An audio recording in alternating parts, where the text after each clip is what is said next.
You know, I think it was the great Abraham Maslow that said it best when he quoted, "If the only tool you have is a hammer, all your problems tend to look like a call to a licensed contractor or your dad." But Abraham Maslow's not going to help you with guitar hammer-ons. No, no, no. Because he's dead. I'm pretty sure he's dead. I think he is. So I'm going to help you with what I think is the greatest key for hammer-ons. And there will be debate on this in the comments, I know. Because a lot of people are like, oh, G, people's key. Right? Hammer-on. C. No, the key of D is actually the best key for hammer-ons. So this is going to be what we're going to talk about today. All right? So let's start out with the D major chord. You probably already know this. Middle finger on the high E string. Second fret, ring finger, third fret. There's your D note. Pointer finger, second fret on the G string. And then you can go open D. Or if you're in that Abraham Maslow group, Law of Instruments, I researched this. You can go thumb over F sharp, right?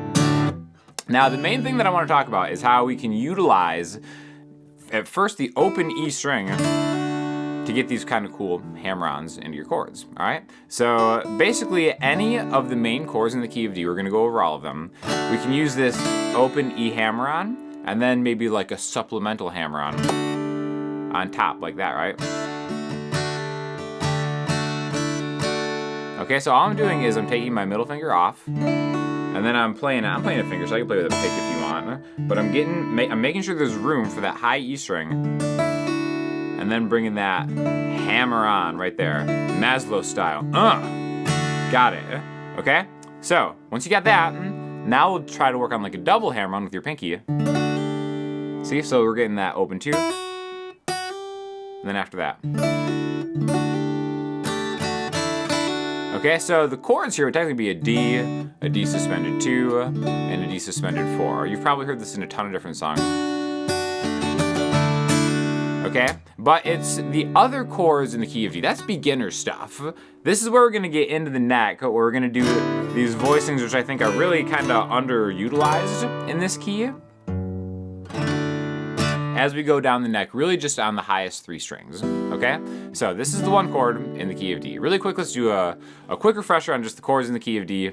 The 1 chord is D major, the 2 chord is E minor, the 3 chord is F sharp minor, the 4 chord is G major, the 5 chord is A major, the 6 chord is B minor, the 7 chord is C sharp, minor 7 flat 5, and then D, okay? So we'll talk about these more at the end in the open position, but what I want to do is I want to take just 2 shapes, basically the D major and the D minor shape, and then move it up the neck, okay? So after this, the next chord is going to be a step higher. So think of this as your root note, and then if we go a step higher from 3 to 5, we can put that D minor shape on it, right? Just like that, but D minor, D sharp minor. Now this is an E minor chord, okay? E minor, E minor. The cool thing is we can actually hammer on an E, open E,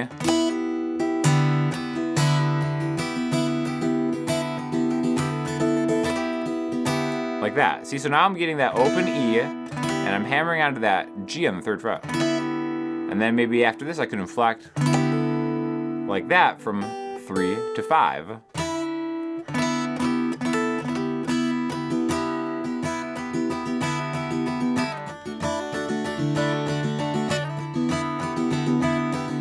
And then we do this for the next chord, which is just another step higher. Which now this is an F sharp minor, okay? And one thing I kind of like doing, I like actually getting that open D in all of them, almost as like a pedal. You could kind of see it as that way. D, E, F sharp, G, like this. We're gonna keep going on and on, but basically there's your 2 chord as a minor chord, and there's your 3 chord as a minor chord. And I think it has a prettier vibe than maybe just D, E minor, F sharp minor. Not necessarily that one is better than the other, but it's good to kind of know both of them to go back and forth, right? Just as old as the law of instrument says. Speaking of instruments, how about Elixir Strings, the sponsor of this video? You know this guitar is going to sound amazing because I'm always rocking Elixir Strings on the Martin D18 here. I use the NanoWeb 12 to 53s.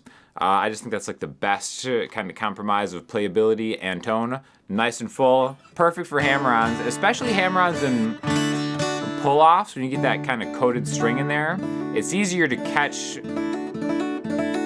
your finger on it and like continue to get that tone throughout the string. So definitely, if you haven't checked out Elixir strings, you should have checked out Elixir strings by now. They're the best strings in the world, right? And as noted on Abraham Maslow's hierarchy of needs. Is that the same Maslow? Do we know that? Nothing from back there? No. Sounds right. I think that was the same guy. Correct me in the comments if not. A lot of research went into this video. Let's go on to the 4 chord in this key, G major. You know you're talking to a real one if you see a guy play a D major like this, right? Here we go. So now I've got my middle, it's really just the D shape up here, right? So again, think of the root note on the 3rd fret, and then the 5th fret, and the 7th fret, and the 8th fret. And then now if you kind of like use your ear, we're actually playing the D major scale basically all the way just on the B string, right? So we've got D, E minor, F sharp minor. Now we can go to G. Now this is the part in this exercise where I think we're actually going to abandon the open string hammer-on, which can still sound kind of cool. I just think that open E jump is a lot, so I'm gonna focus on kind of adding that little hammer-on with the pinky, right? That suspended 4 hammer-on, if you want to look at it.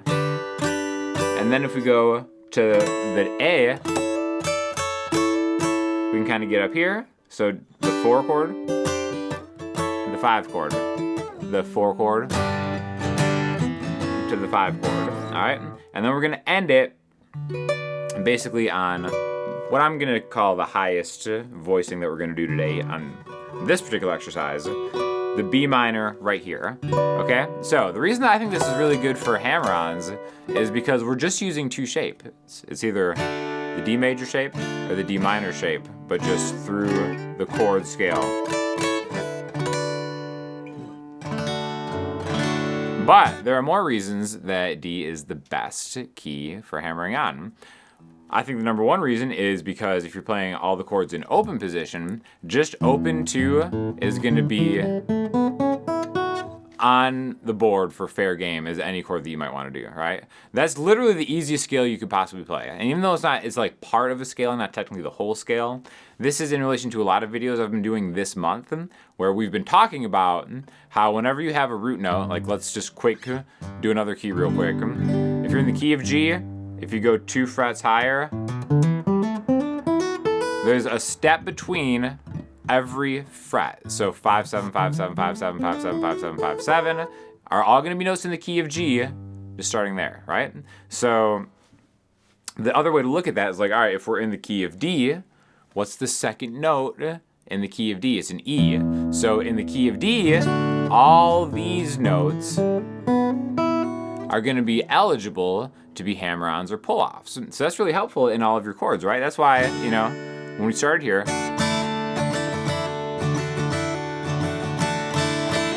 I'm really just kind of moving my middle finger open in 2. You could also do the inverse, where my pointer finger is on the 2nd fret of the G string.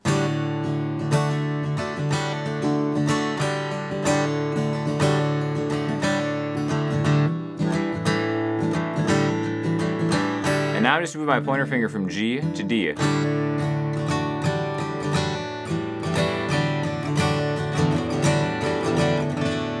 Right? It kind of sounds like a little bit of a, maybe like a Nick Drake type sound. But it's cool because you can find chords that maybe you're not used to just by accident, just navigating between open and the 2nd fret, like this one right here. I don't know what the name of this chord is. Maslow doesn't even know. Sounds pretty good, right? Move it down to the B.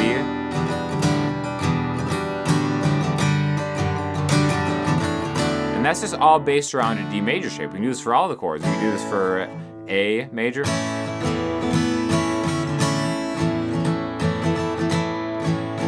G,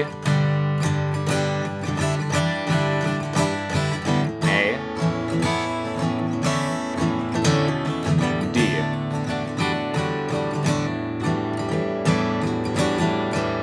E minor, of course. And again, just kind of going off and coming back on is always going to sound great. So once you kind of make these realizations, it's like, all right, these are just notes in this key that are going to sound good. And then you know all the chords that go in a key, like we said, D major, E minor, F sharp minor, G major, A minor, B minor, C sharp, half diminished, again if you're super fancy, and then back to D. Then you can start combining these, and I think it just makes a lot of sense. So thank you to Elixir Strings for sponsoring this video. Thank you to the great Abraham Maslov, who may still be alive. I apologize if he is. I didn't look too far into that for the intro joke. And thank you to you for watching the video. So if you have any questions, hit me up in the comment section, Instagram, or the website. I'll talk to y'all soon.